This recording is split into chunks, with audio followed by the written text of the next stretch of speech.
আগের দিনের সবকিছু ভালো ছিল, এ কথাটা আমরা প্রায়ই বলি, আক্ষেপের স্বরে হোক কিংবা ক্ষোভের সুরে হোক। কিন্তু আগের দিন মানে কত দিন, কত বছর, কত যুগ। আমি যদি 50 বছরের কথা বলি, 52 বছরের কথা বলি, সেটা কি খুব আগের দিনের কথা হবে? 1952 সালে যখন এদেশের মানুষ ভাষার জন্য লড়াই করেছিল, ভাষার জন্য জীবন দিয়েছিল, তার অনেক পরে, 50 বছর পরে আমরা বলছি ভাষার জন্য আমরা এমন একটা জাতি। যদি 50 বছর ধরে আমরা বলে এসেছি যে আমরা এমন এক জাতি যারা ভাষার জন্য জীবন দিয়েছি, আমরা এমন একটা জাতি যারা ভাষার জন্য নিজেদের সবকিছু, সবচেয়ে মূল্যবান জীবন বিসর্জন দিয়ে আমরা ভাষার মর্যাদা অর্জন করেছি, আমরা ভাষার জন্য একটা সম্মান এনে দিয়েছি।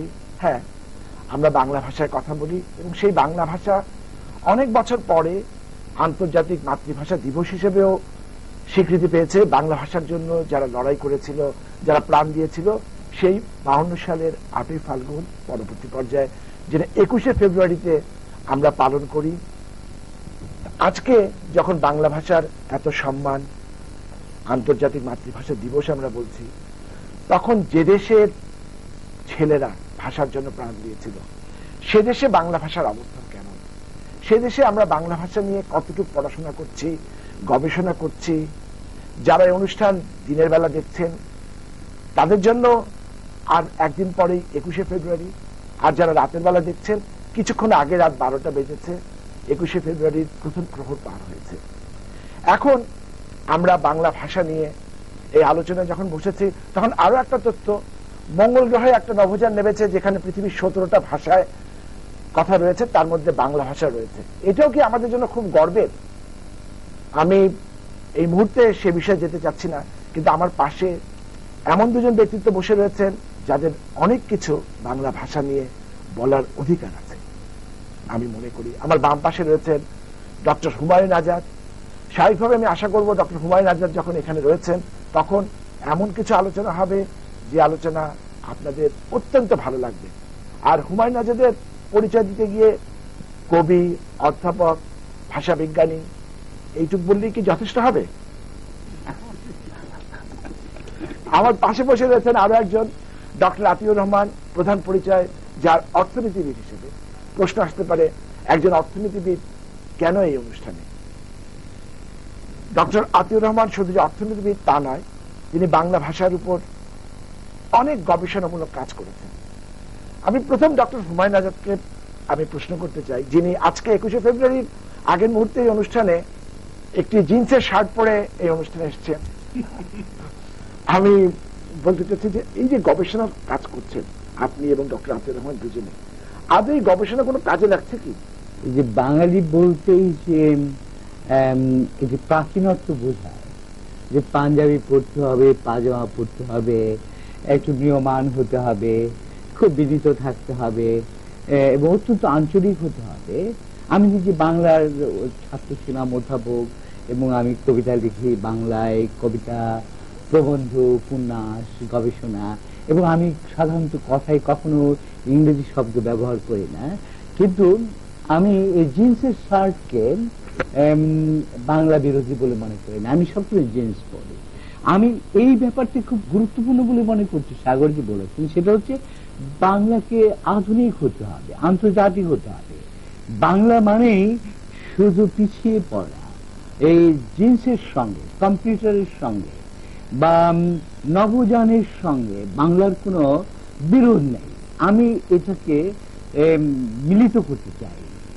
কিন্তু ব্যক্তিগত জীবনে যখন আমি কথা বলি, আমি ক্লাসে কথা বলি, আমি যখন বক্তৃতা দেই, আমি কিন্তু একটিও ইংরেজি শব্দ যদি সেটি খুব অপরিহার্য না হয় আমি ব্যবহার করি না। এখন এই যে বাংলার নিয়ে আমাদের ফেব্রুয়ারি মাসে একটু বেশি মত্ততায় দেখা যায়। এই মত্ততা একদিকে খুবই ভালো এবং আরেকদিকে প্রতারণাপূর্ণ আছে, যে আমাদের সেই পৃথিবীতে একটি মাত্র রাষ্ট্রই বলা যেতে পারে যার জন্ম হয়েছে ভাষা থেকে, যে এই বাংলাদেশের উদ্ভব ঘটেছে ভাষা আন্দোলন থেকে। 1952 21শে ফেব্রুয়ারিতে আমাদের তরুণরা রক্ত দিয়েছিলেন, যারা এখন বেঁচে থাকলে অনেক বয়স্ক হতেন, কিন্তু তা শুরু হয়েছিল কিন্তু তারও আগে থেকেই। এবং বাংলা হচ্ছে এই যে ভাষা থেকে জন্মলব্ধ রাষ্ট্র, কিন্তু এটি ঠিক মতো চলেনি।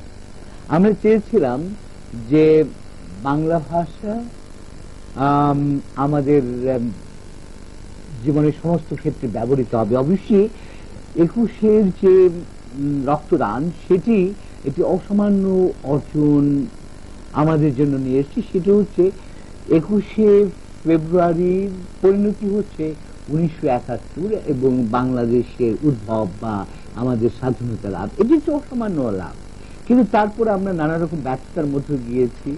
সাফল্য যে অর্জন করিনি এমনও নয়, আমরা সাফল্য অর্জন করেছি। এবং আমরা কয়েকভাবে ভাগ করে বাংলা ভাষা সম্পর্কে আলোচনা করতে পারি। যেমন আমি চাইবো যে বাংলা ভাষার বর্তমান অবস্থা কি, তা কতটা বিকশিত হয়েছে, তা কতটা আধুনিক এবং আন্তর্জাতিক মান লাভ করেছে।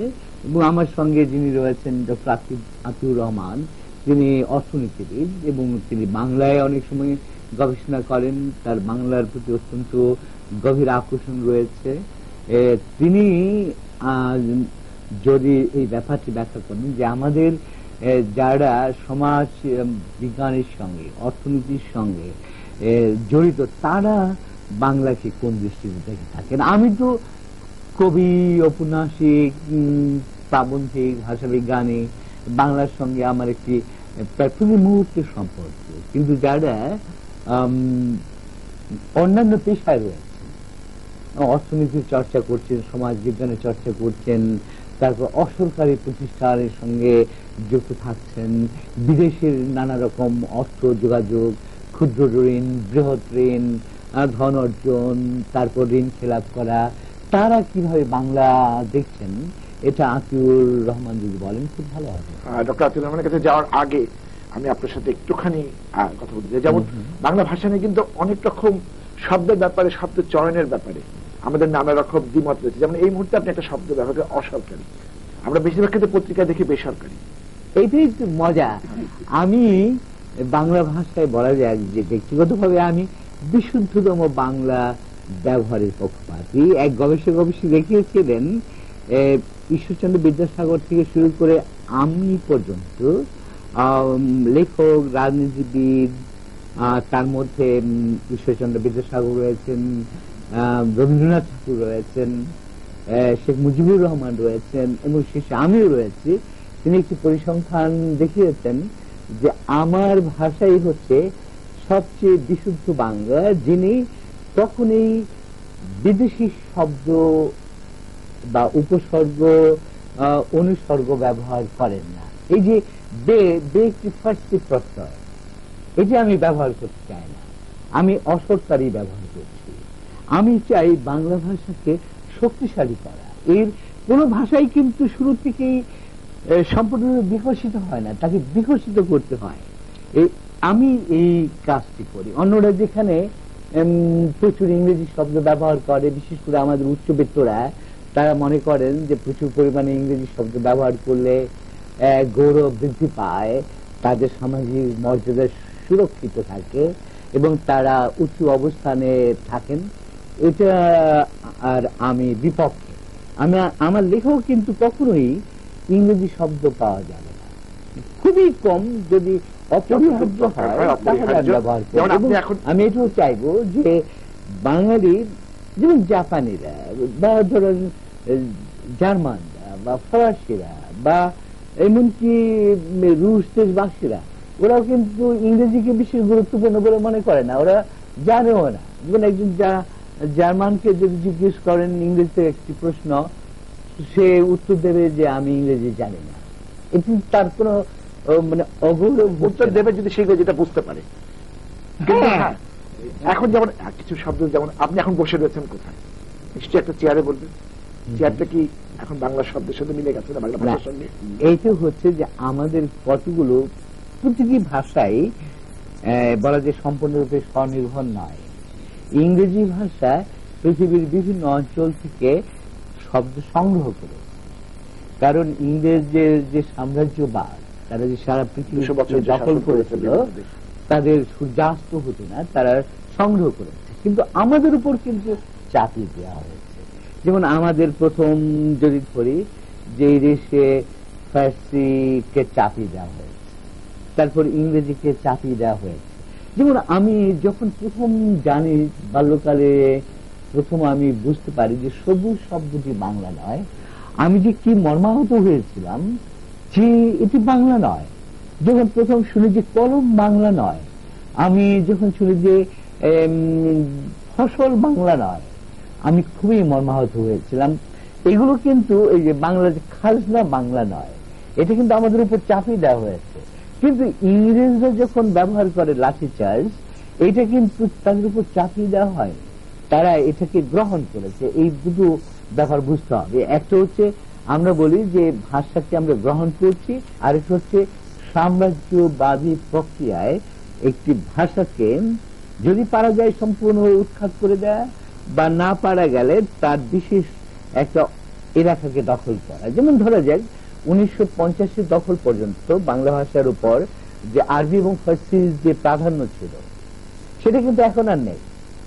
এখন 1940-50 বাংলা সাহিত্য পড়লে আমাদের এখনকার তরুণরা বুঝতে পারবে না যে এত আরবি শব্দ রয়েছে, এত ফার্সি শব্দ রয়েছে, কিছু তুর্কি শব্দ রয়েছে, যেগুলো এখন তাদের কাছে অর্থ প্রকাশ করে না, কিন্তু সে সময়ের পাঠকরা বুঝতে পারছে।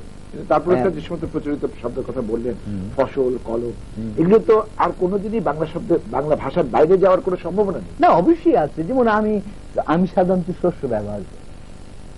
আমি অবশ্যই কলমের জায়গায় লেখনী ব্যবহার করি না, যদি সুধীন্দ্র দত্ত লেখনী নামে একটি কবিতা লিখেছেন কলম সম্পর্কে। আমি শস্য ব্যবহার করি, ফসল ব্যবহার করি, কিন্তু বহু শব্দ কিন্তু গত 20 বছরে আমি লক্ষ্য করেছি, যেগুলো এককালে প্রচুর পরিমাণে বাংলায় ব্যবহৃত হতো, সেগুলো এখন বাংলা থেকে বিলুপ্ত হয়ে গেছে, সেখানে বাংলা শব্দ দেখা দিয়েছে। এইটা অবশ্যই 1960-এর দশকে যে বাংলা লেখক এবং অন্যরা রয়েছেন, তাদেরই প্রচেষ্টার ফল। বহু শব্দ আমরা 1950-40 সালে আমাদের পিতারা, পিতামহরা ব্যবহার করতেন, এখন আর আমরা করি না।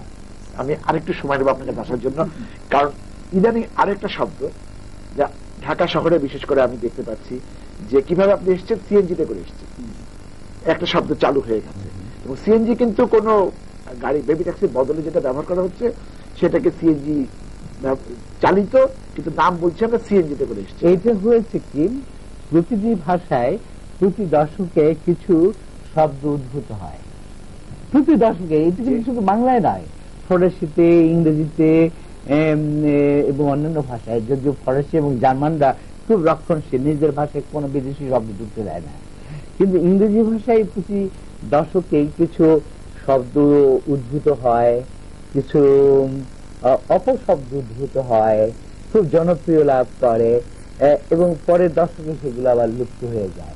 যেমন আমাদের এখানে আমরা যেহেতু মৌলিক চিন্তা করি না, সেই জন্য এই যে আমাদের সরকার বোধ হয় সিএনজি নামটি চালু করেছে।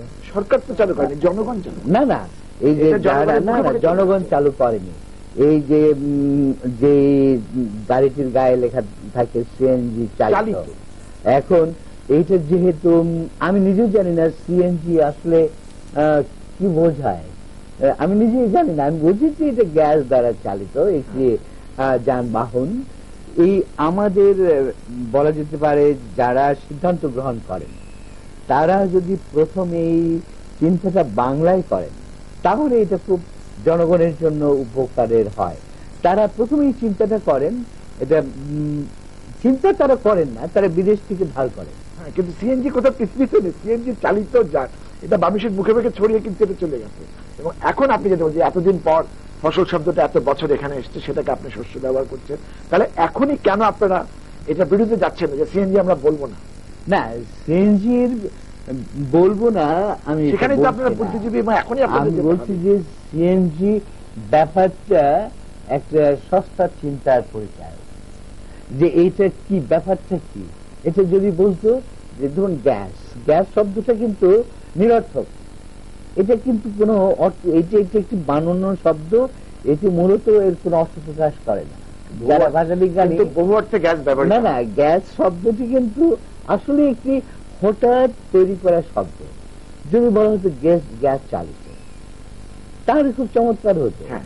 আমাদের যেহেতু আমাদের সমাজে কোনো কেউ চিন্তা করতে চায় না, সৃষ্টি করতে চায় না, তারা সহজে বিদেশ থেকে গ্রহণ করে। যেমন আমি ভারতের সঙ্গে তুলনা করি, আমরা কিন্তু টেলিভিশন যন্ত্রটি ভারতের থেকে আগে এনেছিলাম, এবং আমি বিদেশে যাওয়ার পর শুনেছি যে দক্ষিণ আফ্রিকায় টেলিভিশন চলে না, যখন আমাদের এই বাংলাদেশে চলেছে, পাকিস্তানে চলেছে, এই ভারত সেটাকে দূরদর্শন করেছে।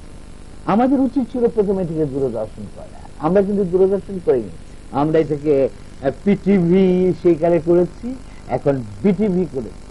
এই যে আমাদের মানসিকতাটাই হচ্ছে একটা বলা যায় দরিদ্র, ভিখারি, ঋণ করতে চায় এমন মানুষের মানসিকতা, সৃষ্টিশীল মানুষের মানসিকতা না। তাহলে স্যার সিএনজির বিরুদ্ধে এই কথাটা যে এখন বাংলাদেশে অনুপ্রবেশ শব্দটাই ব্যবহার করেছেন, এটার বিরুদ্ধে আপনি এই 21শে ফেব্রুয়ারি পর থেকে লিখবেন, বলবেন? না, আমি সিএনজি নয়, যেমন বহু কিছুর বিরুদ্ধে। আমি তো প্রেসিডেন্ট শব্দের বিরুদ্ধে, আমি তো প্রাইম মিনিস্টার শব্দের বিরুদ্ধে, আমি তো লেফটেন্যান্ট জেনারেল শব্দের বিরুদ্ধে, আমি তো ওসি শব্দের বিরুদ্ধে, আমি তো ডিজি শব্দের বিরুদ্ধে। আমি চাই এইগুলোর বাংলা রূপ হবে, কিন্তু স্যার এগুলোর সংখ্যা যাতে আর বৃদ্ধি না হয় সেজন্য সিএনজি এখানে থামানো উচিত।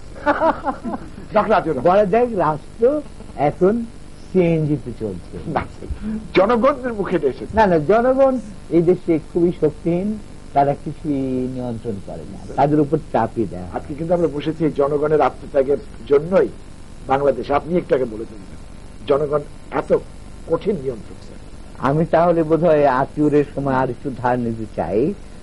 জনগণ একটা বিশাল গোষ্ঠী, তারা কিন্তু সবাই সচেতন থাকে না। এই যে 1952 21শে ফেব্রুয়ারি, এটা কিন্তু সমস্ত জনগণ জড়িত হয়নি।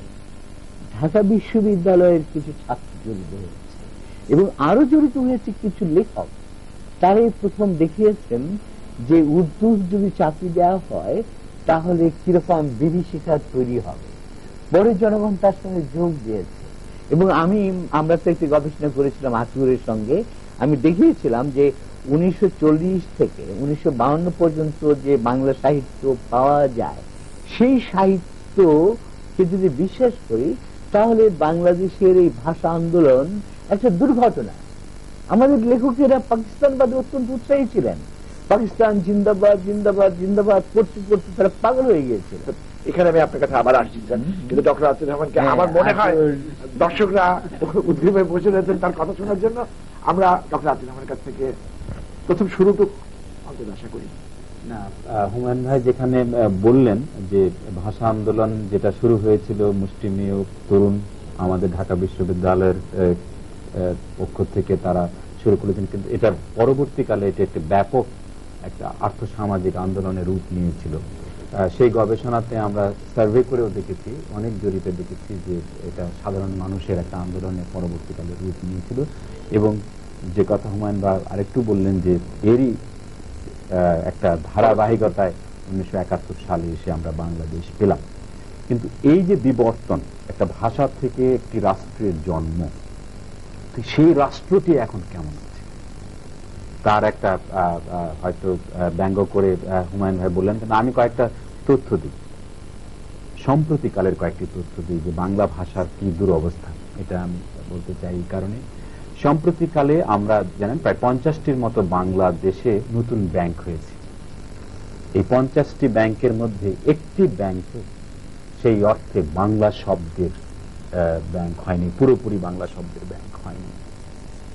এখানে প্রায় ঘরে ঘরে বিশ্ববিদ্যালয় তৈরি হয়েছে, এবং এই বিশ্ববিদ্যালয়গুলোরও মনে হয় যে খুব বেশি নাম বাংলায় নেই, এমনকি একটিও আছে কিনা আমার সন্দেহ, সবগুলো ইংরেজি নাম। নতুন যে সমস্ত সাইনবোর্ড হয়েছে বাংলাদেশের এই রাস্তাঘাটে, এগুলো কোনটি বাংলায় নয়, সবগুলো ইংরেজিতে। এমনকি এই যে ছেলে মেয়েদের পড়ানোর জন্য যে কোচিং সেন্টারগুলো, এগুলোর নাম সবগুলো ইংরেজিতে। কেন এরকম কি হচ্ছে? এর একটি কারণ, যে আদর্শ নিয়ে আমাদের ছেলে মেয়েরা সেই সময় যুদ্ধ অংশগ্রহণ করেছিলেন এবং তারা আগে ভাষা আন্দোলনে অংশগ্রহণ করেছিলেন, সেই আদর্শটা থেকে আমরা অনেক দূর সরে এসেছি। আমাদের সেই আদর্শ আর নেই। কি ছিল সেই আদর্শটি? আমি হুমায়ুন ভাইয়ের মতোই একটা কথা বলবো। 1947 সালে ডক্টর এনামুল হক, যিনি বাংলা ভাষা নিয়ে অনেক কাজ করেছেন, তিনি বলেছিলেন, উর্দু বহি আনিবে পূর্ব পাকিস্তানবাসীর মরণ, রাজনৈতিক, রাষ্ট্রীয়, সাংস্কৃতিক ও অর্থনৈতিক মৃত্যু। তার মানে ভাষার যে আন্দোলনটা হয়েছিল, এটি শুধুমাত্র একটি সাংস্কৃতিক ঘটনা ছিল না। এর সাংস্কৃতিক আধিপত্যবাদ থেকে এক ধরনের সংশয় সৃষ্টি হয়েছিল। সেই সংশয়ের মধ্য দিয়ে আমরা একটা আর্থসামাজিক একটা আধিপত্যবাদ আমাদের উপরে চেপে বসবে, এরকম একটি শঙ্কা ছিল। কিন্তু পরবর্তীকালে দেখলাম যে এই সংখ্যাটি আরো আরো ব্যাপক হলো এবং 1952 সালের পর যে 21শে ফেব্রুয়ারি বলে যে সংকলনটি আমাদের হাসান হাবিবুর রহমানের সম্পাদনায় তৈরি হয়েছিল, যেটি 1971 সালে এসে আবার যখন বের করলেন, আনিসুজ্জামান স্যার তখন একটা সংযোজন করেছিলেন সেখানে ভূমিকায়, এবং সেইখানে তিনি এই কথাগুলো বলছেন। প্রফেসর আনিসুজ্জামান বলছেন যে বাংলাকে রাষ্ট্রভাষার মর্যাদায় প্রতিষ্ঠিত করার দাবি এ দিনের অর্থাৎ 21-এর প্রধান আওয়াজ হলেও এর পেছনে রাজনৈতিক, সামাজিক, অর্থনৈতিক ও সাংস্কৃতিক অধিকারের প্রশ্ন এবং এসব ক্ষেত্রে আশাহত হবার পরিচয় জড়িয়েছিল। এবং আমাদের গবেষণাতেও এটা খুব ধরা পড়ল যে ওই সময়টা 48 সালের 11ই মার্চ যে ভাষা আন্দোলন শুরু হয়েছিল, সেটা কিন্তু নিছক রাষ্ট্রভাষা বাংলা চাই সেরকম একটি ঘটনা দিয়ে শুরু হলো, এবং সেটি খুব বিস্তৃত ছিল না। এমনকি ওই নবাবপুর রেল লাইনের ওপারে গিয়ে পুরনো ঢাকাতেও সেটা তেমন গুরুত্ব আদায় করতে পারেনি। কিন্তু ধীরে ধীরে দেখা গেল যে এটা বিস্তৃত হচ্ছে এবং 21শে ফেব্রুয়ারিতে ছাত্র হত্যার প্রতিবাদে এটা ব্যাপক একটা রূপ নিল। কিন্তু এটা হঠাৎ করে রূপটা নিতে পারতো না যদি এই আর্থসামাজিক যদি একটি কার্যকারণের পেছনে না থাকতো। আমরা গবেষণাতে সেই সময়টা লক্ষ্য করলাম যে পাকিস্তান রাষ্ট্রটি যে হলো, এই রাষ্ট্রের কিন্তু পক্ষে আমাদের দেশের এই অঞ্চলের এই যে পূর্ব বাংলার মানুষেরা ব্যাপকভাবে সাড়া দিয়েছিলেন এবং তারা গণভোটে, তাদের গণভোটেই কিন্তু পাকিস্তান হয়েছিল। এবং তারা কেন পাকিস্তানের পক্ষে ভোট দিয়েছিলেন? তারা বলেছিলেন যে তাদের একটা বড় কারণ ছিল এই কৃষক যারা, তারা ভেবেছিলেন যে জমিদারি প্রথা শেষ হবে, জমিদারি প্রথা শেষ হলে তারা সবাই জমির মালিক হবেন এবং একটা কার্যকর ভূমি সংস্কার হবে পাকিস্তান রাষ্ট্রটি হলে। এবং দেখা গেল পাকিস্তান আন্দোলনে যারা সক্রিয় ভূমিকা পালন করেছিলেন তারা কিন্তু এই কৃষক সন্তান। আমাদের গবেষণাতে দেখা গেল যে ভাষা আন্দোলনে যারা নেতৃত্ব দিলেন এরাও দেখা গেল যে তাদের সিংহভাগ কৃষক সন্তান। তারা এক জনমের মধ্যবিত্ত, সেই অর্থে গ্রাম থেকে উঠে এসে ঢাকা শহরে তারা এলেন। এবং আমাদের হিসেব মতো দেখা যাচ্ছে যে শতকরা 44 জন জানিয়েছেন যারা ভাষা আন্দোলনে অংশগ্রহণ করেছিলেন। আমরা একটা গবেষণা করেছিলাম, হুমায়ুন ভাই ছিলেন আমাদের সাথে, সেখানে দেখা গেল 44 জন বলেছেন যে আমাদের বাবা মা একেবারে নিরক্ষর ছিলেন। তার মানে একেবারে গ্রাম থেকে তারা উঠে এসেছিলেন। কিন্তু প্রায় 40 ভাগের মতো কিন্তু বলেছেন যে তাদের বাবা মা মোটামুটি শিক্ষিত ছিলেন। সুতরাং এটা একটি মিক্সড একটা পিকচার, সেই অর্থে আর কি একটা মিশ্র ছবি, যে এখানে কিন্তু যারা শহরবাসী তাদেরও কিন্তু এক পা গ্রামেই ছিল, তাদের গ্রামে জমি ছিল এবং গ্রাম থেকে জমি এসে ধান চাল এগুলো কিন্তু শহরে নিয়মিত আসছে। তার মানে একটা নিবিড় সংযোগ ছিল। এবং আমরা লক্ষ্য করলাম যে এরাই যখন পাকিস্তান আন্দোলন শেষ করে দেখলেন যে একটি নিপীড়নবাদী পাকিস্তানি রাষ্ট্র তাদের সমস্ত বিকশিত হবার সমস্ত আকাঙ্ক্ষাগুলো তারা চেপে বসে আছে এবং এগুলো বিকশিত হতে দিচ্ছে না। কারণ তারা যে কথা বললাম যে তারা বাংলা ভাষার যে মর্যাদা সেটা যদি না দেয়, তারা একটা ভয় পেলেন যে আমরা যদি বাংলা ভাষায় আমাদের ছেলে মেয়েদের পড়াতে না পারি, তাহলে আমাদের ছেলে মেয়েরা যে লেখাপড়া শিখে একটা উচ্চ আসনে চাকরি পাবেন এই সুযোগ হয়তো থাকবে না। আরেকটা কারণ হতে পারে যে তারা দেখলেন যে পাকিস্তানি রাষ্ট্রে হঠাৎ করে দেখা গেল যে পকেটে পকেটে দুর্ভিক্ষ বিরাজ করছে। কেন? খাদ্য সেই রকম ভাবে উৎপাদিত হচ্ছে না, কারণ ওই ভূমি সংস্কার যেটা কাঙ্ক্ষিত ছিল সেই ভূমি সংস্কারটি কিন্তু হচ্ছিল না। আরেকটি ঘটনা ঘটতে থাকলো সেই সময় যে এই পাকিস্তানের যে রাষ্ট্রটি হলো তার সিংহভাগ কর্মকর্তা কর্মচারী পশ্চিম পাকিস্তানি, কেন্দ্রীয় রাষ্ট্র যেটা, এবং তারা রাজধানীটা পশ্চিম পাকিস্তানে করলো। তার মানে আমরা বাজেট অ্যানালাইসিস করে দেখলাম, বাজেট বিশ্লেষণ করে দেখলাম যে বাজেটের প্রায় উন্নয়ন বাজেটের 80% প্রায় পশ্চিম পাকিস্তানে খরচ হচ্ছে, এবং তার কারণে সেখানে সমস্ত কন্ট্রাক্টারই হচ্ছে, সেখানে শিল্প গড়ে উঠছে। আমরা পাট পশ্চিম পাকিস্তানের ওখানে বড় হচ্ছে। তবে আমার মনে হয় ইতিমধ্যে গত 15-20 বছরের যে প্রবণতা আমি বাংলাদেশে দেখছি, সেখানে আর্থসামাজিক পটভূমিটাকে খুব বেশি গুরুত্ব দেওয়া হয়, এমনকি সাহিত্য বিশ্লেষণের ক্ষেত্রেও। না, আমি কিন্তু 52-এর আগের ঘটনাই বলছি। 52-তে যখন এই ঘটনাটি ঘটলো, এর আগেও প্রথম যদি ইতিহাস নেই, প্রথম কিন্তু ছাত্র ওই উর্দুর বিপক্ষে ছিল না। তারপরে দু একজন লেখক যখন দৃষ্টি আকর্ষণ করেন, যেমন যার কথা আমার মনে পড়ছে তার নাম আব্দুল হক, তিনি প্রথম একটি প্রবন্ধ লিখে দেখান যে উর্দু যদি রাষ্ট্রভাষা হয় তাহলে কি বিপজ্জনক পরিস্থিতি, যেটা এনামুল হক বলেছেন। এবং এনামুল হক কথা একটু পরে আমার মনে হয়, যেমন যখন 19 শতকের মাঝামাঝি বোধহয় 1835 সালে ফার্সি ভাষা বাদ দিয়ে ইংরেজিকে ইংরেজরা গ্রহণ করে, তখন কার্তিক চন্দ্র রায় বললেন যে আমি একদিনে অশিক্ষিত হয়ে পড়লাম। আমাদের এখানে যে আর্থ সামাজিক পটভূমিটাকে এখন খুব গুরুত্বের সঙ্গে দেখা হয়, ভাষাটাকে ততটা গুরুত্বের সঙ্গে দেখা হয় না, এটাকে ভুল ব্যাখ্যা। আমি মনে করি, আমি কেন, যারা ভাষা বিজ্ঞান নিয়ে কাজ করেছেন তারা সবাই বলেন ভাষা অস্তিত্বের সঙ্গে যুক্ত। আমি মার্কিন দেশে চলে যেতে পারি, জার্মান দেশে চলে যেতে পারি, সেখানে আয় করতে পারি, কিন্তু আমার যে ভাষা, এই ভাষা আমার যে অস্তিত্বকে যে সম্পূর্ণতা দেয়, এটা কিন্তু টাকা পয়সা অন্য কিছু দিতে পারে না। আমাদের যে প্রথম পর্যায়ে আমিও তো এই নিয়ে কাজ করেছি, দেখেছি যে সচেতন করতে হয়েছে। যেমন আমার মনে আছে যখন পাকিস্তানের তথাকথিত কায়েদে আজম বলেছিলেন যে উর্দু এবং উর্দুই হবে পাকিস্তান রাষ্ট্রভাষা, তখন কয়েকজন ছাত্র প্রতিবাদ করেছিলেন, এবং আমাদের দেশের পত্রিকাগুলো সবাই ছাত্রদের বিরুদ্ধে সম্পাদকীয় প্রকাশ করেছে। সেটা তো একটা পর্যায়, সেটা তো আমরা বললাম, কিন্তু তার পরবর্তীকালে কিন্তু সেই পর্যায়টা পার হয়েছে। আমি আরো একটু উদাহরণ দিয়ে দেই। আমাদের মানসিকতার মধ্যে, বাঙালি মুসলমানের মানসিকতার মধ্যে বা মনের মধ্যে বোধ হয় একটা গোলমাল রয়েছে। যেমন হাসান হাফিজুর রহমান, যিনি ভাই আমি একটু শেষ করি, আপনি অনেকক্ষণ বলেছেন, আমি কথাগুলো শেষ করি, আমার কথাগুলো বলতে দেন। যে সংকলনটি করেছিলেন, সেই সংকলনটিতে একটি কবিতা রয়েছে 21শে ফেব্রুয়ারি নামে। তিনি এই কবিতাটি খুব তাৎপর্যপূর্ণ। তিনি বলছেন, আম্মা আম্মা এই নামে তোমাকে কেউ আর ডাকবে না। তিনি ভাষা আন্দোলনে অংশগ্রহণ করছেন, রক্ত দিচ্ছেন, অথচ তিনি মাকে ডাকতেন আম্মা আম্মা বলে। তিনি মাকে ভুলে গেছেন। ফলে আমার এই যে আমরা 21শে ফেব্রুয়ারি পালন করছি, 8ই ফেব্রুয়ারি পালন করছি না। তো আমরা এই সমস্ত এই আলোচনাটা আমরা আসছি, কিন্তু আমার সেদিন 8 ফাল্গুন সেই কবিতাটার নাম হলে তিনি শব্দের মধ্যে কবিতায় তিনি হাহাকার করছেন আম্মা আম্মা আম্মা বলে, মা মা মা বলে নয়। এটা আমাকে খুব মানে আহত করে।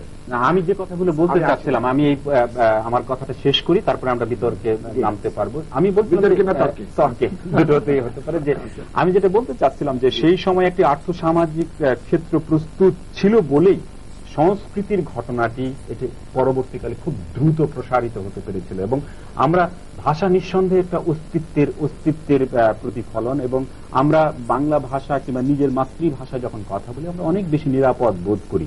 এবং যখন আমরা দেখতে পেলাম যে একটি সাম্রাজ্যবাদী বা একটা নয়া ধরনের সাম্রাজ্যবাদী পাকিস্তান আমলটাই, যেটা একটা চাপ আমাদের উপর আমরা অনুভব করছিলেন, আমার বাবারা বা আমার দাদারা, তারা যখন এটা অনুভব করছিলেন, তখন তারা ভাষাতে তারা নিরাপত্তা খুঁজছিলেন, যে আমরা যদি ভাষার মর্যাদা রক্ষা না করতে পারি তাহলে ওরা আরো চেপে বসবে আমাদের উপরে, এবং ভাষা সেই অর্থে একটা নিরাপত্তার প্রতীক হিসেবে সেদিন এসে গিয়েছিল। এবং আমরা লক্ষ্য করি যখনই একটা জাতীয় আকাঙ্ক্ষা যখন দাঁড়ায় তখন ভাষার গুরুত্ব বাড়তে থাকে, কারণ মানুষ প্রতিবাদের একটা ক্ষেত্র খুঁজতে থাকে, কোন জায়গাটাতে গিয়ে তারা প্রতিবাদ করবেন, এবং সংস্কৃতি সেই অর্থে গুরুত্বপূর্ণ অংশ হয়ে যায় আমাদের যখনই আর্থসামাজিক সংকটগুলো ঘনীভূত হতে থাকে। আমি যে কথাটা বলবার চেষ্টা করেছি যে আর্থসামাজিক সংকটটা ঘনীভূত হচ্ছিল একদিকে, মানুষ তাদের জাতীয় বিকাশের আকাঙ্ক্ষা যেটা ছিল পাকিস্তান আমলে, সেই আকাঙ্ক্ষাটা যখন দেখলো যে এটা আর বিকশিত হতে পারছে না, অন্তত ভাষা নিয়ে তারা খানিকটা একটা মানসিক একটা শান্তির মধ্যে থাকবেন, একটা নিরাপত্তার মধ্যে দেখা গেল যে সেই ভাষাটির উপরেও আক্রমণ আসছে, তখন মানুষ রীতিমতো খেপে গেল। এবং আমরা বিভিন্ন 52 পরের যে সমস্ত ঘটনাগুলো দেখবেন যে এক একটি দিন মনে হচ্ছিল যে এক একটি বছর মনে হচ্ছিল এক একটি দশক, এক একটি দশক মনে হচ্ছিল এক একটি শতাব্দী। এইভাবে বাঙালির যে আত্মচেতনা, তাদের সমস্ত রাজনৈতিক চেতনা, সমস্ত চিন্তার মধ্যে সেই পরিবর্তনগুলো আসছিল, এবং ভাষার প্রতি যে ভালোবাসা সেটা আরো বাড়ছিল। আপনারা নিশ্চয়ই খেয়াল আছেন, আমার যে যারা পুরনো তারা নিশ্চয়ই খেয়াল করেছেন যে 21শে ফেব্রুয়ারি সেই আমলে, এখনকার না, সেই আমলে 21শে ফেব্রুয়ারি পালনের আগে মানুষজন চারদিকে মই নিয়ে ঘুরতেন যে কোথায় সাইনবোর্ডটা ইংরেজিতে আছে সেটা বাংলায় করে দিলেন। এরকম আমাদের আর্ট কলেজের ছেলে মেয়েরা এটা করতেন, কিন্তু সেই দরদটা এখন তো আর নেই। এখন তারা দেখতে পাচ্ছি না সেরকম একটা আন্দোলন যে আমরা অন্তত সাইনবোর্ড গুলো ইংরেজিতে থাক, একটা অংশ থাকতে পারে যদি কেউ ইংরেজি এতই ভালোবাসেন, কিন্তু আমার মূল যে বাংলা সেইটাতে কেন থাকবে না। কিন্তু এই জিনিসগুলো আমি যেটা বলবার চেষ্টা করব এখন সেটি হলো যে এটি এই জন্য ঘটছে যে আমরা একটা ভ্রান্ত অর্থনৈতিক উন্নয়নের কৌশল গ্রহণ করেছি, যে কৌশলটি হলো যেটি সম্পূর্ণভাবে আমরা মনে করছি যে এটি একটি আমাদের, যেটা হুমায়ুন ভাই শুরুতে বলেছিলেন যে একটা বিদেশি একটি উন্নয়ন কৌশল আমাদের মাথায় চেপে বসে আছে।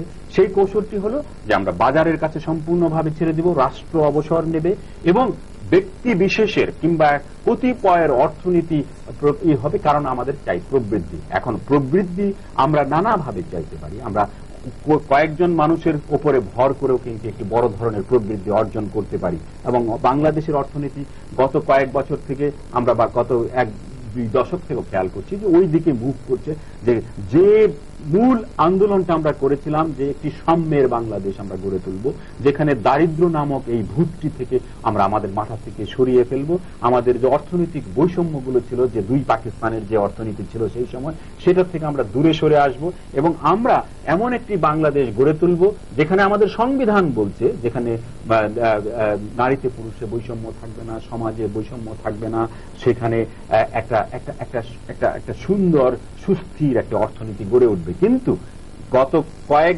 দশকে আমরা খেয়াল করছি যে সেই আদর্শ থেকে আমরা দূরে সরে যাচ্ছি, এমন এক বৈপরীত্যের বাংলাদেশ তৈরি করছি যেখানে 1,30,00,000 টাকা দামের গাড়ি কিনবার হিড়িক পড়ে গেছে আর লক্ষ লক্ষ মানুষ ফুটপাতে ঘুমাচ্ছে। এমন বাংলাদেশ তো ভাষা আন্দোলনে যারা অংশগ্রহণ করেছিলেন তারা জাননি, কিন্তু মুক্তিযুদ্ধে যারা অংশগ্রহণ করেছিলেন তারাও নিশ্চয়ই এরকম একটি বাংলাদেশ চায়নি। কারণ এই যে বৈপরীত্যের বাংলাদেশ, এই বৈষম্যের বাংলাদেশ, এই বাংলাদেশে সবাই তো উন্নয়নে অংশগ্রহণ করতে পারছে না, একটু বড় অংশ বিচ্ছিন্ন হয়ে পড়ছে। অথচ এরকম একটি বাংলাদেশে আজকে শিক্ষা ক্ষেত্রে সবচেয়ে দুর্ঘটনাগুলো ঘটছে। হুমায়ুন ভাই একজন শিক্ষক, তিনি বলবেন যে শুধুমাত্র শিক্ষার কারণে এক বাংলাদেশের মধ্যে কয়েক বাংলাদেশ তৈরি হচ্ছে। একদিকে মাদ্রাসার বাংলাদেশ, একদিকে কিন্ডারগার্টেনের বাংলাদেশ, একদিকে বাংলা মাধ্যমের বাংলাদেশ, নিম্নমানের বাংলাদেশ, এবং বেশিরভাগ মানুষ সেই নিম্নমানের বাংলাদেশের মধ্যে আছে। এখন এই বাংলাদেশগুলোকে কে একসাথে করবে আমি জানি না। যাদের করবার কথা ছিল তারা ঘুমোচ্ছেন কিংবা নিজের স্বার্থে তারা ব্যাপৃত। এরকম একটি সময়ে আমরা যদি আলোচনাটাকে সত্যি বাংলাদেশের পক্ষে আনতে চাই, আমরা যদি মাতৃভাষার পক্ষে আনতে চাই, তাহলে প্রথমেই তো আমাদেরকে সিদ্ধান্ত নিতে হবে যে আজকের প্রথম শ্রেণী থেকে দ্বাদশ শ্রেণী পর্যন্ত শুধুমাত্র একটি ধরনের শিক্ষা ব্যবস্থায় আমরা অর্জন করব, যেটা সিঙ্গাপুরে আছে, বিভিন্ন দেশে আছে, যে প্রথম দিকে এই আমাদের কোমলমতি সন্তানদের এরকম 3-4 ভাগে বিভক্ত করব না, আমরা একই ধরনের একটা বাংলাদেশ করব। সিঙ্গাপুরে কি শুধু সিঙ্গাপুরের যে স্থানীয় ভাষা সেই ভাষায় না না, অন্য ভাষাও আছে, তাদের স্থানীয় ভাষা কম্পালসরি, নিজেদের ভাষা, তাদের তামিল ভাষা শিখতে হয়, তাদের চাইনিজ ভাষা শিখতে হয়, কিন্তু ইংরেজি ভাষাও শিখতে হয় তাদের। কিন্তু শুরুতে শিক্ষার যে ধরনের কথা বললাম, এরকম একটা বিলাসী শিক্ষার ধরন আর একটা খুব সাধারণ, এরকম না, সকলকে প্রায় একই মানের শিক্ষা দেওয়া হয় অন্তত প্রথম দিকটা। তারপরে আপনি প্রাইভেটলি যেখানে আস্তে আস্তে হয়তো আলাদা আলাদা শিক্ষা নিতে পারেন। কিন্তু আমাদের দেশে এই যে শিক্ষা ব্যবস্থা আমরা তৈরি করেছি, এই শিক্ষা ব্যবস্থা বাংলা ভাষা কেন, বাংলাদেশকেও ভালোবাসতে শেখায় না। আজকে দেখবেন আজকে পুরো যে এতগুলো যে বিশ্ববিদ্যালয় আজকে গড়ে উঠেছে, কোন বিশ্ববিদ্যালয়ে আপনি খেয়াল করবেন যে সেখানে বাংলা সংস্কৃতির কথা বলে না, বাংলা ভাষার কথা বলে না, সেখানে কোনো মুক্তিযুদ্ধের উপরে কোনো আলাপ শুরুতেই হয় না। এবং এই যে আমরা কেন এরকম উইথড্র করলাম, এরকম বাংলাদেশে গবেষণা করেছেন আপনি? কি গবেষণা করেই কথা? আমরা গবেষণা বিভিন্ন খোঁজ খবর নিয়েই বলছি। আমি একটি বিশ্ববিদ্যালয়তে পড়াতে গিয়েছিলাম এবং সেখানে আমি প্রথম গিয়ে শুরু করলাম যে আমি ভাষা আন্দোলন পড়াবো, আমি মুক্তিযুদ্ধ পড়াবো, আমি ইতিহাস পড়াবো, এবং দ্যাট ওয়াজ দ্য ফার্স্ট। পরবর্তীকালে তারা ওটা অবশ্য গ্রহণ করেছেন। কিন্তু আমার মনে হয় একটা আন্দোলন করবার সময় এসেছে যে আমাদের কিন্ডারগার্টেন, ঠিক আছে আপনাদের ইংরেজি মিডিয়ামে পড়াতে চান, কিন্তু আমার বাংলা ভাষাকে যথেষ্ট গুরুত্ব দিয়ে সেখানে পড়াতে হবে। আমার বিশ্ববিদ্যালয়ে আপনি ইংরেজি মিডিয়ামে পড়াতে চান, বিশ্ব অর্থনীতি যেহেতু বিশ্বায়নের যুগ, পড়ান, কিন্তু আমার বাংলা ভাষা, বাংলা সংস্কৃতি, আমার ভাষা আন্দোলন, আমার মুক্তিযুদ্ধকে আগে পড়াতে হবে, তারপরে অন্য ভাষা করতে হবে। এইরকম একটি মনে হয় যে উদ্যোগ নেবার সময় এসেছে। আপনার কি মনে হয়? এটা শুধু এই অনুরোধ করে তো হবে না। আমি তো অনুরোধের কথা, আন্দোলনের কথা বলছি। আন্দোলন আমি একটা কথা বলছি, আমি যা বলছি, আমাকে একটু একটা সেকেন্ড যদি বলার সুযোগ দেন, সেটা হলো একটা সেকেন্ড একটু বেশি নেব। সেটা হলো যে এই যে প্রথম যে কথাটা বলি যে 47 সালে ডক্টর এনামুল হক কিংবা আব্দুল হক সাহেবের কথা আশঙ্কা করেছেন, তখন কিন্তু টেলিভিশন ছিল না, রেডিও কতটা লোক শুনতে আমি জানি না, পত্রিকাও খুব বেশি ছিল কিনা জানি না। তাহলে 52 সালে যে যখন এই ভাষার জন্য একটা মিছিল হলো, গুলি হলো, তার আগেও কিছু ঘটনা ঘটেছে। তাহলে এই লেখার বা এই গবেষণার তখনকার সময় তার কতটুকু ভূমিকা ছিল? কারণ সেটা যারা শহীদ হয়েছেন কিংবা যারা এখন বেঁচে আছেন তারা ওটা পড়েছেন কিংবা জেনেছেন কিনা এটা আমি জানি না। এটা আপনাদের গবেষণা হয়তো এসছে না। এখন আমাদের মনে হয় বাঙালির একটি প্রবণতা আছে সারাক্ষণ ইতিহাস, প্রাচীন ইতিহাস চর্চা করা।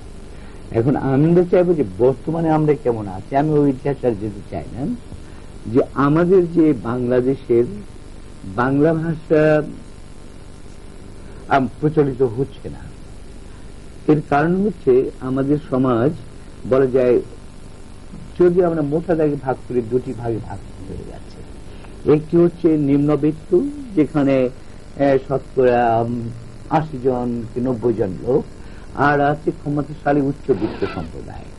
এবং এই উচ্চবিত্ত সম্প্রদায়টি আমাদের রাষ্ট্র চালাচ্ছে, তারা রাজনীতিবিদ, তারা আমলা, তারা ব্যবসায়ী, তারা আন্তর্জাতিক নানা রকম চোরা কারবারিতে লিপ্ত, এবং তারাই আমাদের এই রাষ্ট্রকে নিয়ন্ত্রণ করছে।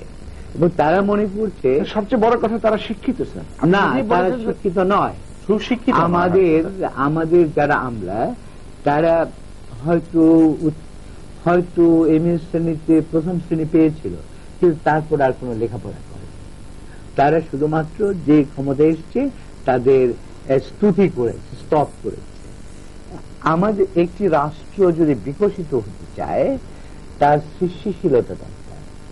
আমাদের বাঙালির যেটা প্রধান সমস্যা, সেটা আমি মনে করি সৃষ্টিশীলতার সমস্যা, যে আমরা নতুন চিন্তা করি না, আমরা নতুন কিছু উদ্ভাবন করি না, আমরা একটি শব্দ উদ্ভাবন করি না, একটি যন্ত্র উদ্ভাবন করি না। এই যে আমাদের সামনে যে যন্ত্রগুলো এখন রয়েছে, এগুলো একটু আমরা উদ্ভাবন করিনি, এবং এদের নামকরণও আমরা করিনি। এবং আমরা আমাদের ভাষায় যারা উচ্চবিত্ত, যেমন ধরুন বাংলাদেশি যারা উচ্চবিত্ত, যারা কোটিপতি, তারা অধিকাংশই হচ্ছে অবৈধভাবে অর্থ উপার্জন করা মানুষ। গবেষণা হয়ে গেছে, গবেষণা লাগবে না। গবেষণার থেকে গুরুত্বপূর্ণ হচ্ছে সাধারণ ধারণা। গবেষকরা যে সবসময় বলা যায় সত্য আবিষ্কার করে এমন নয়। সমাজ বিজ্ঞানের গবেষকরা সত্যি কথা বলেন না, গবেষণা হচ্ছে যখন পদার্থ বিজ্ঞানের গবেষক এবং সমাজ বিজ্ঞানের গবেষকের মধ্যে পার্থক্য রয়েছে।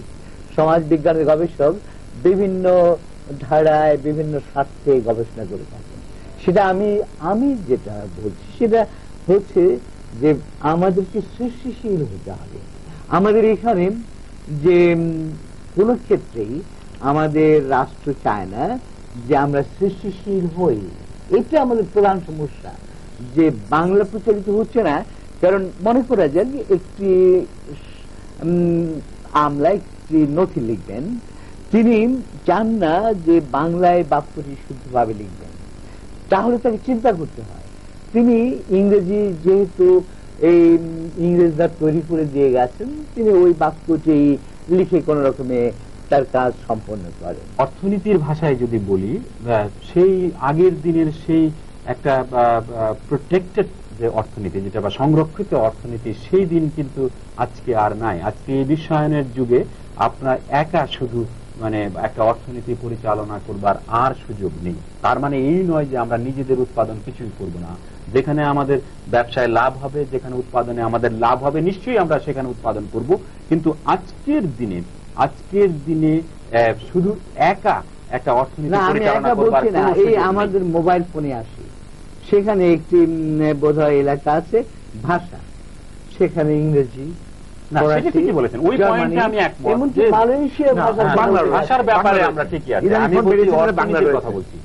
এখন আমি অবশ্যই বাংলা থাকবে না কেন, যে এই বাংলা সমস্ত নির্দেশগুলো আমরা বাংলা না, কিন্তু বাংলা ভাষা আমাদের একটা কথা রবীন্দ্রনাথ বলেছেন যে দেশে জন্মালেই তো দেশ আপন হয় না, দেশকে জানতে হয়, দেশকে ভালোবাসতে হয়। কিন্তু আমরা যারা দেশ পরিচালনা করছি, সে সমাজের বিভিন্ন স্তরে আমরা কি সত্যি দেশকে ভালোবাসি? আমাদের দায়িত্ব হচ্ছে সৃষ্টিশীলতাহীনতা। আমরা যদি সৃষ্টিশীল হতে পারতাম, যদি এই যে আমি সিগারেট কিনি তাতে আরবি লেখা, আমি গুরু দুধ কিনি তাতে আরবি লেখা, তার কারণ হচ্ছে ওই দুধ আরো বাংলাদেশের দুধ এবং সিগারেট কেনেন, সেটা বাংলা লেখা আছে। আচ্ছা, এখন এখানে আপনি বাইরেটা কিনছেন না, আমার বাজারে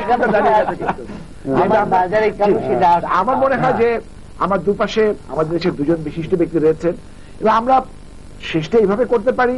আতিউর রহমান যেমন বললেন, দেশের প্রতি আমাদের ভালোবাসা থাকতে হবে, দেশপ্রেম থাকতে হবে। ডক্টর হুমায়ুন আজাদ বললেন শুধু সেটুকু হলে হবে না, আমাদের দায়িত্ব পালন করতে হবে। আসলেও তাই। আমরা হয়তো বড় কথা বলে অনুষ্ঠান শেষ করতে পারি যে আমাদের শিকড়ের সন্ধান করতে হবে, আমরা কোত্থেকে এলাম সেই কথা বলতে হবে, কিন্তু তারপরেও সত্যি কথা হলো দেশকে ভালোবাসতে হবে, দেশের জন্য দায়িত্ব পালন করতে হবে, এবং সবচেয়ে বড় কথা মমতা দিয়ে এই কাজটি করতে হবে। আপনাদের সবাইকে ধন্যবাদ তৃতীয় মাত্রার আজকের এই অনুষ্ঠান দেখার জন্য।